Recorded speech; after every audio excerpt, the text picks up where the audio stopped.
Idrissa Thiaw ñu bëri gën ko xam ci Idi Thiaw mu dab tur bu ràññeeku fii ci Tëngéej ba ko laaj mu daal di la joxoñ ab jëm bu am taxawaay moom nag daal dina am jaar-jaar bu am solo ndax fa mu doore ab njàngam mu di école bu Camp Marchand. école bu ñuy wax Camp Marchand école boobu nekkoon na école boo xam ne ngi nekk fi ñuy wax je pense que Arafat 4 wala Arafat 3 foofu lay situé wu actuellement parce que léegi yëpp ay kër la. bile école doon lu ko marqué ci jaar-jaaram ci wàllub njàng. école bu boo marqué parce que nit ñi sax dañ daan wax ne ñi te ñëpp foofu la ñu daan yóbbu ñu jàng. maa ngi fàttaliku aussi école boobu ñu masaan wàcc 5 heures parce que temps yooyu amul woon ay double fixe amul woon jàng matin wala journée continue da nga daan jàng le matin wàcc dem añi ñëwaat gontu ba 17 heures ñu masaan wàccee 17 heures bu ñu sonee rek ñi nga xam ne vraiment ay xeex yooyu nekkul woon seen xel dañuy daw daal di këf seen saak di daw ñibbi day nekk course de vitesse ñi nga xam ne ñoom lañ daan wax guerrier yi ñoo fa daan nekk di xeex di ëffalaate xam naa sama génération ñu ngi fàttaliku ëffal liñ daan def wala ñu dem mbalitu tubaab foofu dañ fa daan for ay lekk di dem ci kii wut ay gras yi yooyu dafa daan am ci sapeur bon année boobu nag nekkoon na année yu neex parce que Camp Marchand ay tool ñoo ko waroon ak ay bësi vraiment c'était la nature quoi sérieusement parce que bu mosaan ji taw nii féex mi daan am sax yooyu yëpp amatul wala garab yi mu daan jebbee fleurs yi biir bësi yi lañ daan jaar pour jàng école bu ma marqué la bu forgé aussi sama jeunesse la quoi. bu mu fa jógee nag daal di dem ca école bu Santhiaba ndax école boobu daal di wuute ak école Camp Marchand bi ñu jàppoon ne ñi të foofu lañ leen doon yóbbu. bon école Santhiaba moo ma gënoon jigéen parce que te aussi nekkoon na école boo xam ne mën nañu jàpp ne école d'excellence la parce que bi ma ñëwee foofu daal gis naa ne sama njàng gën na amélioré wu parce que Camp Marchand moom dafa xawoon doy waar parce que da nga daan wàcc école nga ñibbi sax nga dem ànd ak gars yi dem rëbbi parce que yëpp def nañ ko dem rëbbi wut ay xaj dagg bësi bi wut jàmb yëpp def nañ ko Camp Marchand mais boo ñëwee école Santhiaba nag école Mamour Diop foofu yooyu amu fa woon quoi da nga daan wàcc jéggi tali bi jàng doo am benn problème parce que paa yi fa nekkoon sax dañu daan encadré ñu nga gisee loo warul def ñu daan dóor. moom Idrissa Thiaw daanaka sax jaar na ci yeneen école yu bëri laata muy terse ca Delafosse foofee nga xamante ne rek daal dina fa am lijaasam. école privée Adrame Ndiaye bi ma jógee Adrame Ndiaye laa dem Assafin bi ma jógee Assafin laa dem sur filière technique bi laa dem Delafosse foofu laa amee CAP en chirurgie. loo teewul Idrissa Thiaw doon ku ay waajuram teel a tàggat ci lu jëm ci wàllub métier. bi ma jógee am sama CAP en chirurgie laa ñëwaat Rufisque daal di intégrer les centres de formation yi nga xam ne moo nekk Rufisque ak atelier yi parce que man vacance bu mosaan jot suñu papa dañu daan yóbbu ci atelier yi man ci atelier yi laa nekkoon doon jàng chirurgie doon jàng tôlerie peintre yooyu yëpp def naa ko amuñu woon temps vacance nekk fi di wëndeelu même sax sukk si bi ma fa daan dem di fa def ay stage chirurgie mais aussi am na benn dëkkandoo bu ñuy wax le vieux Khalifa Touré maa ngi koy nuyu au passage moom chaque vacance ñu daan yóbbu commercial sukk si nekk en contact avec le monde du professionnalisme. yemul foofu ndax daal dina rek tàggatu ci lu jëm ci wàllu développement local ci la sax duggee ci mbiru environnement mu di kew gi. dama am sama benn grand bu doon wax Malick Wade yal na ko yàlla yërëm. Malick bokk na ci ñi ma forgé parce que moom à bas âge dama daan dugal ci ay enquête dugal ma ci ay activités de développement ñu nekk vraiment ay volontaires de l'environnement nekkoon nañu ci côté bi nga xam ne mooy côté Santhiaba Castor Arafat yu demee noonu te boo mu demoon jokkul tamit dafay fekk yeneen acteurs ñu mel ni ñoom Mbaccoon ñoom Sini Sène étant très jeune ñu nekk ci ay activités de lutte contre l'érosion côtière activités de lutte contre l'insalubrité. ci la ab kuréel daal di ci juddu. benn association bu ñuy wax la COLA muy la coordination des organisations de Lazare et Arafat parce que temps yi dispensaire Lazare moo nekkoon fi ñu daan wax toolu Diop à champ de course Malick dafa bokkoon ci dirigeant yi fa nekkoon daan doxal centre de santé bi donc ci loolu la ñu créé woon benn association kala sax boo ko déggee tur bi moom dafa symbolique quoi parce que signe d'alliance moom la ñu tegoon côté boobu jël yenn jeunes yi nga xamoon ñoo gënoon yëngu dugal nañ ci association boobu di commencé nag di yëngu am un partenariat avec la Sococim pour ñu di seetal dëkk bi maanaam di éradiquer ay dépôts sauvages fi amul parce que autant Tëngéej dafa bëri woon ay dépôts sauvages li ñuy wax sën koñ bu nekk amoon nga sa sënu bopp koñ bu nekk amoon nga sa sën bopp donc loolu moo mu dugal ci wàllu environnement parce que dañ daan identifier benn sën wala ñu def une liste de 10 à 15 dépôts sauvages d'ordures ménagères mettre suñuy demande Sococim mu jox ñu ay mbuus ñaar dërëm loolu moo doon financement bi ay 10 francs lañu daan def ci ay mbuus bu ñu ñëwee ci benn décharge rek dañuy wax xale yi pour ramasser 10 mbuus parce que mbuus yi moo gënoon nekk problématique donc on parvenait vraiment avec équipement yi ñu daan jox xale yi di ramasser mbuus yi mais aussi tamit Sococim def ju boole woon ndax le vieux Babacar Diop y avait même ses fils ñoom Songu maa ngi leen di nuyu au passage ñoom ñoo indi woon la logistique bi nga xam ne moom moo ñu doon permettre rapidement ñu nettoyer dëkk bi dépôt bi ñu gënoon sonal rek mu ngi nekk fii marché Arafat teg fi ñuy def cantine yi foofu yàgg na nekk dépôt foofu mbalit mi dafa daan tooy sax am ay sax yi di dem ba ci kër yi ñoo ko éradiquer def ko terrain de foot loolu moo dugg ci environnement. Idrissa Thiaw yemul foofu ndax bari na ci ay kuréel yoo xamante ne rek ànd nañ ci ak waa Tëngéej ngir lu jëm ci wàllub assainissement. en ce moment boo demee Jokkul côté Jokkul te ñoom Siri Sène ak ñoom Mbaj Cuun ñoom Omar Pouy ñoom ñoo fa nekkoon nekk ci benn association bu ñuy wax Tefes environnement ñoom avec ENDA RIP amoon benn projet de lutte contre l'érosion côtière di poser ay digues en épi pour lutter avec l'avancée de la mer projet boobu tey moom moo indi projet bu ñuy wax le PAD projet d'assainissement di Jokkul environnement léegi nag bi ñu paree poser réseau d'assainissement à Jokkul ñu gis ne c'est bon d'assainir mais aussi tamit déchets solides tamit dafa sonaloon nit ñi quoi si lañ créé benn concept tudde ko les charrettes de l'espoir parce que temps yooyu SIAS mi nga xam ne moom moo daan jël mbalit mi SIAS dañ ko distribuer amatul woon léegi nag charrette yi di wër ci kër yi di jël mbalit yi moo ne une pièce de 25 francs ou 15 francs bu fekkee ne bassin bu mag bi la 25 francs la kër yi daan fay bu dee sio bi 15 francs charrette yooyu nag ENDA moo ko financé woon pour financer une partie à Jokkul et financer aussi à Castor parce que bu dee Castor ñun ñoo fa nekkoon mu nekk un réseau boo xam ne dañ ko defoon ci biir kër yi mu am traitement primaire am traitement secondaire soog a ñëw si traitement tertiaire ci biir station d'épuration yi parce que ndox yooyu daan jóge ci réseau yi dañ ko daan épurer traité ko di ko jaay Sococim bu dee côté Castor quoi donc ñu nekkoon ci ay jeunes nag nekk ci di ci yëngu am na jeunes yu dëkkoon Castor amoon na ay jigéen comme ñoom Marème nekk ay xale yu ndaw dugg ci programme boobu dem di ci liggéey donc programme boobu bi ma ci nekkee après lañ ma jël nag yóbbu ma Saint-Louis comme chargé de programme. ba mu bàyyi ko ca Tëngéej daal di dem foofee ca Saint-Louis daal di fa def lu ëpp ñaar fukki at mu di jaar-jaar bu ko marqué lool. ñu bëri sax dañu yaakaar na Saint-Louisien là mais parce que j'étais parti pour faire 2 ans bi ñu defee 2 ans dans le cadre du programme PAM programme alimentaire mondial parce que Mame Malick Wade ñoo àndoon tamit quoi toujours may fàttali ni moom vraiment dafa impacté sama vie quoi positivement bi ma defee beneen année ñu prolongé waat bi d'une année donc mu nekk 3 ans après programme boobu bu mu jeexee nag ENDA am fa un grand projet de ma chargé de mission may dem mission foofu ba ñu confirmé pour ma gérer programme boobu à Saint-Louis mais ñun ñoo géré woon tout ce qui est organisation mais di conceptualiser aussi yenn programme yi di génn ay concept comme opération plage propre opération berge propre nga xam ne dañuy def une mobilisation des gens des habitants ñu wàcc sur le terrain pour mën a éradiquer yenn dépôts yi mais aussi mu am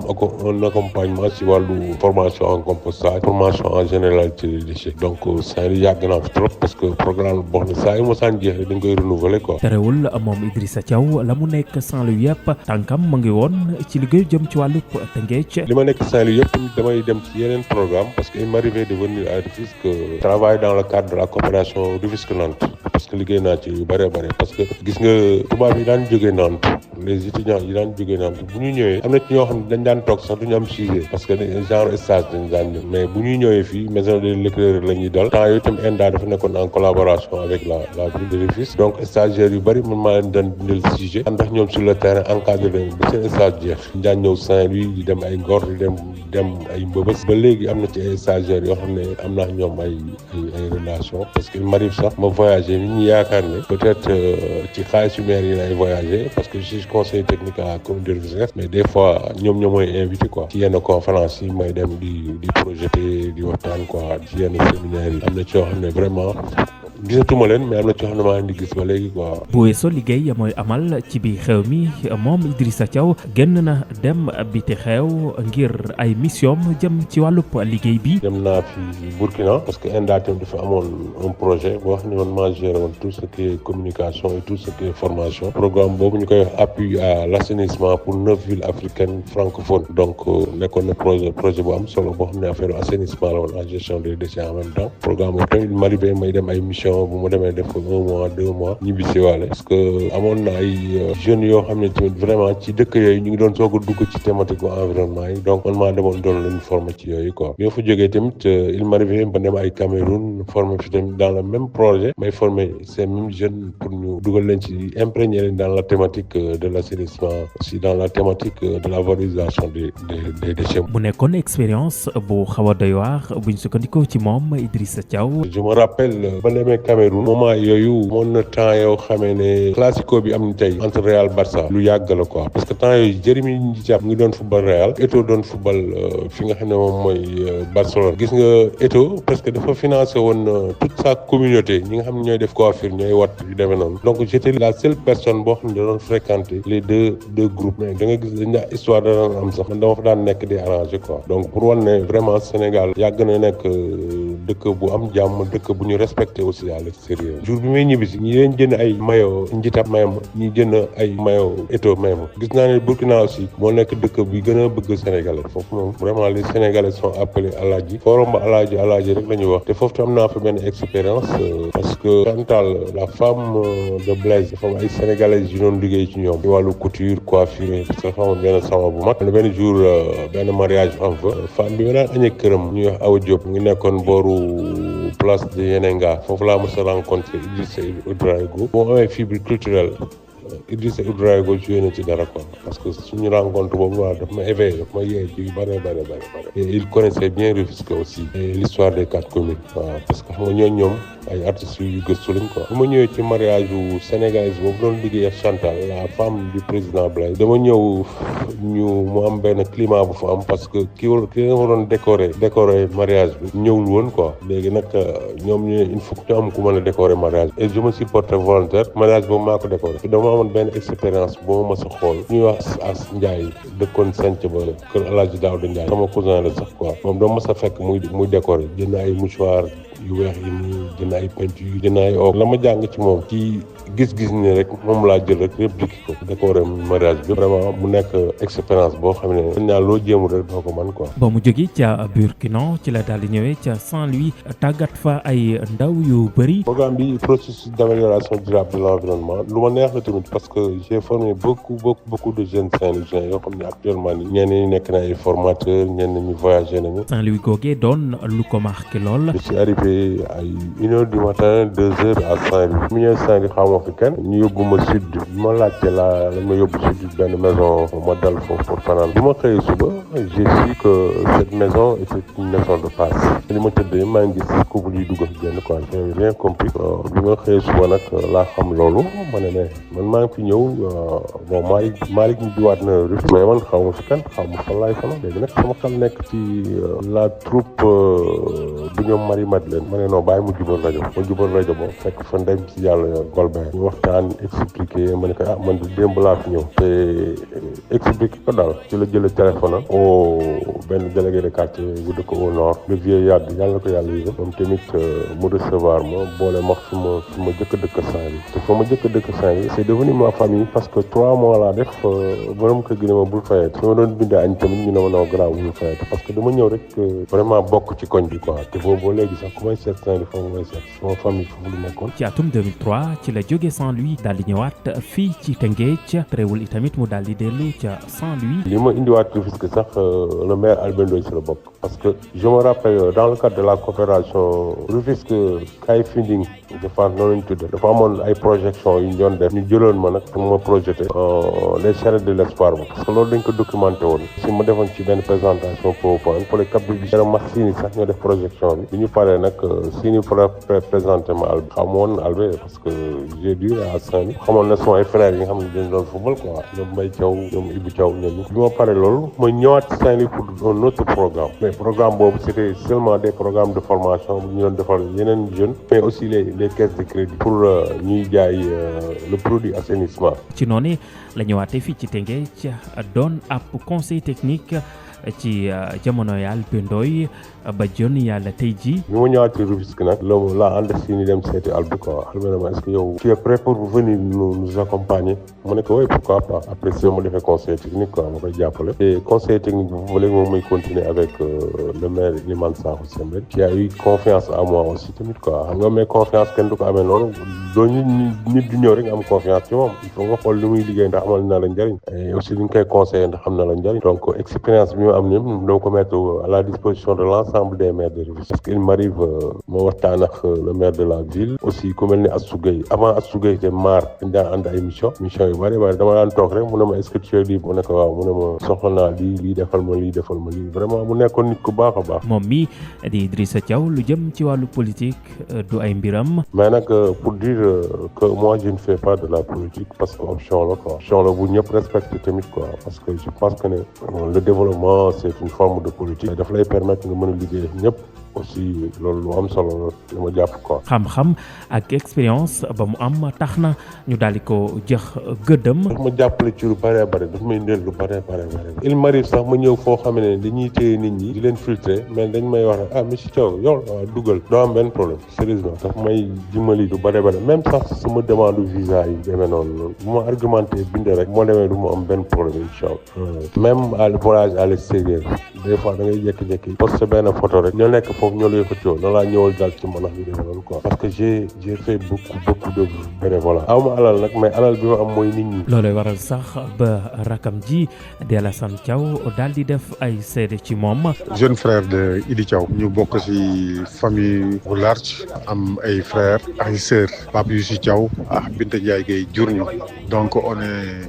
du même père et de la même mère suñu responsable de famille la parce que ñi mag ci famille bi léegi ci la bokk jël nga ci waajur yi mais pas lépp ñooñu ñu vraiment mënuñu leen dab mais jël nañ ci ñoom lu bëree bëri moom nag loolu la quoi il est comme un grand frère un père de famille am dëkkaax aussi ay jarbaatam ay dëkkandoo uuf ñëpp macha allah alalam du ko boole kenn nga et il le fait en toute discrétion mu ngi continuer le tracé bi nga xam ne les parents les arrière grands parents les grands frères tracé nañ ko donc wàcciwul yoon wi daal vraiment donc nous lui en remercions c'est un élément positif dans la famille te moom bi mu nekkee xale très jeune la imprégné wu ci les activités et entré à l'environnement et au cadre de vie très jeune la nekkoon ENDA groupe di fa liggéey ba xam nga def ay résultats def naa station yi nekkoon Castor épuration bi ñoom ñoo ko mettre en place avec les Malick Watt mu nekkoon lu am solo pour les populations de Castor à travers le Sénégal aussi des formations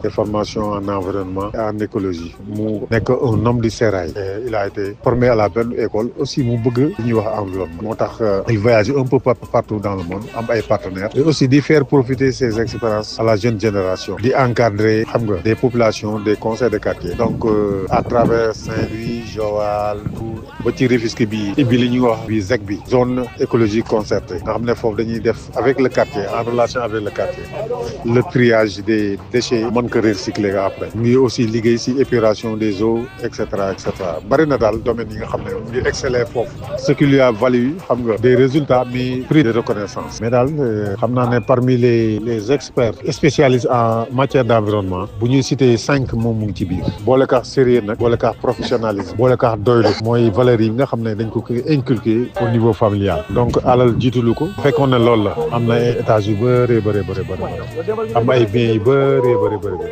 mais li ko ñor rek c'est askan wi il est toujours au service des populations donc ñu ngi koy encourager di ko wax mu continuer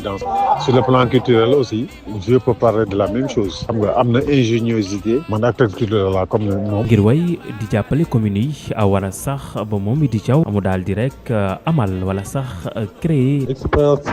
acquise sur le terrain moo ñu indi les zones écologiques communautaires parce qu'on s'est dit que la meilleure façon d'imprégner les populations mooy nga def ñu gis quoi comprendre mooy aussi tamit li ñu leen di wax ñu gis ko mais aussi mën ci am ay revenus parce que la gestion des déchets léegi loolu les déchets léegi est devenu une ressource xaalisu zone écologique communautaire li ko financé c'était de l'argent pour faire de la formation dans le cadre du dispositif conjoint je me suis concerté avec Albé pour dire que on a beau communiquer léegi nag mooy jàppale ñu teg zone écologique communautaire bi ancrage bi nekk ancrage institution loolu tax moo indi Albé jàpp ci mais aussi ku ñu wax Mamadou Diop indi na matériel un ancien basketteur bu dëkk mooy magu Bilinki moom moo indi bac yi moo indi conteneur bi yu demee noonu quoi de jàpp ci soo ko suñ tam jàpp na ci parce que foofu dépôt sauvage de ménagère la woon ak Malick Mbaj ñu am opération pré-hivernage léegi éradiquer complètement installé zone écologique communautaire mais zone écologique communautaire finalité bi mooy mu nekk loo xam ne waa Thiawlène ñoo koy moomal seen bopp teel ko seen bopp léegi la commune nekk enclave institutionnel bi di leen jàppale loolu mooy schéma bi au départ parce que gars yi duñu comprendre mais loolu tax ñu ngi commencé ñun di dugal waa Thiawlène ndànk pour ñu approprier la zone écologique communautaire donc loolu tax ñu créé fa benn comité de pilotage et adhérents de la ZEC femmes yi nga xam ne seen déchets yi moo ñëw ci ZEC bi tey ñoom la ñu formé en association ñu nekk comité de pilotage ñi koy jiite nekk waa Thiawlène rek nekk ñun dañ leen di accompagner technique te loolu la commune am na ci un financement dans le cadre de l'intercommunalité du dispositif conjoint pour def 5 autres zones écologiques et communautaires à Rufisque mais problème d'espace moom mooy problème te nga foo laal ñu ne la fii Mamadou Diou moo ko moom mais ba léegi ñu ngi négocier pour am ay terrain yoo xam ne dañ fa installé ay ZEC aussi itam installé benn centre de formation des métiers verts te loolu la mairesse Aïssatou Gueye mu ngi ciy dox lu baax a baax léegi bu ñu amee centre de formation des métiers verts am ko à l'est am ko à l'ouest am ay quelques ZEC je pense que dinañ mën a intégrer vraiment la résilience bi ñuy wax écologique bi ñuy wax quoi parce que boobaa dañ mën a former jeunes yu bëri ñu approprié wu loolu di ci mën di dugg innovation boobu xam ne moom lañ def ak Thiawlène mooy li ñu tuddee la calebasse de l'économie circulaire solidaire maanaam tous les déchets yi nga xam ne dañ koy collecté ci maison yi buñ ko indee à la ZEC trier ko mu nekk flux mu nekk ressource dañ koy placer dañ koy jox ñi nga xam ne ñu ñooy def les usines de valorisation léegi bu ñu ko joxee en argent xaalis boobu nag mooy jëlee ci calebasse yu comité de pilotage bi ñu koy lebalante seen biir c'est une forme de sensibilisation pour wan jigéen ñi li ngeen doon sànni jàpp ko déchet mais ressource boobu moo indi xaalis boobu moom lañ tuddee la calebasse de l'économie circulaire. lu jëm ci wàllu culture aussi kii di Idrissa Thiaw desu ci ginnaaw ndax ma ngay yëngatu ci bu baax a baax. j'ai l'habitude de dire que Rufisque ak Gorée Saint-Louis ñetti communes yooyu c'est des maisons de la culture à ciel ouvert maanaam tout est culture miir yi la ñuy wax nit ñi nañuy waxee nañuy feccee nañuy doxee lépp tout est culture te culture dafa nekk loo xam ne jànguñu ko mais dafa bokk ci ñun dañ ko judduwaale dañuy judd suñu kër fekk fa xam fekk fa ay ndëpp fekk fa ay tuur koñ ba fekk fa ay gumbe dëkk ay artistes plasticiens di leen fréquenter aussi boo dëkkee Tëngéej ñëw fu mel ni le centre-ville avec la typologie de l'habitat yooyu yëpp da ngay màggal ñoom jardin public autant ñun bañ nekkee xale suñu papa dañu daan wax ne boo fi nekkee ci kër gi di jaay rewante bu ma dem taaxee du ma la yóbbu te bu ñu mësaan ñëw taaxee mooy le centre-ville il faut nga jaar jardin public fa la lépp daan xewee moom lañ daan wax toolu buur loolu yëpp mënoo màggaaf moom nag te tuuti culture nekk ci yow yàlla def tam nga dem Burkina waxtaan ak ku mel ni Idrissa Ouédraogo nga dem Saint-Louis def ko presque pendant 26 ans di dugg ci thématique culturelle ay fanal de Marie-Madeleine ay festival de jazz yooyu yëpp nga dugg ci ànd sa ñoom liggéey sa ñoom te doo nekk une personne boo xam ne doo am une sensibilité culturelle donc loolu j'ai fait beaucoup de programmes culturels à Rufisque mais aussi à Saint-Louis aussi parce que boo ñëwee Rufisque aussi ki fi jëkk indi Wally Ballago Seck toute l'organisation sama loxo la tegoon maa organisé lépp maa ko organisé te avant loolu te am na yu bëri xam dama ko doon organisé à Rufisque culture ñun bu ñu koy def c'est seulement pour faire le marketing territorial à travers la culture pour notre ville de Rufisque et mon plus grand projet actuellement nii c'est pas le festival des 4 communes mais mon plus grand projet c'est le branding des murs qui longent le boulevard parce que boulevard bi ñu koy defar donc il faut ñu liggéey ci attractivité bi donc j'étais en train de voir comment créer l'association des amis du boulevard nga xam ne les façades des murs qui longent le boulevard dañuy harmoniser les couleurs mu nekk des couleurs du patrimoine wala mu nekk des couleurs vraiment qui attirent des couleurs vives mais boo fiy jaar vraiment da nga war a sentir ne yaa ngi jaar Rufisque te li tax nga koy sentir mooy salubrité bi mais aussi mooy couleurs yi nga xam ne moom la ñuy def les façades des murs. mu doon koo xamante ne jël na Tëngéej def ko ci xolam. parce que lépp ngi fi nañu nangulante rek bu ñu nangulante rek je pense que ne dëkk bi dina dem je pense que mooy profiter di occasion bi tamit di remercier les acteurs rufisquois mais les leaders rufisquois aussi maa ngi di remercier di gën a encourager maire yi pour wax leen ne jafe na trop et je pense que ne ensemble moom dinañ dem sa kanam Rufisque comme niñ ko le maire de la ville di wax la renaissance de Rufisque va devenir une réalité et je pense que ne ça elle est devenue une réalité actuellement parce que Rufisque mu ngi changer actuellement. bokk ca ñu ñuy tànn ci jàmbaaru 2025 moo di Idrissa Thiaw. Merci beaucoup.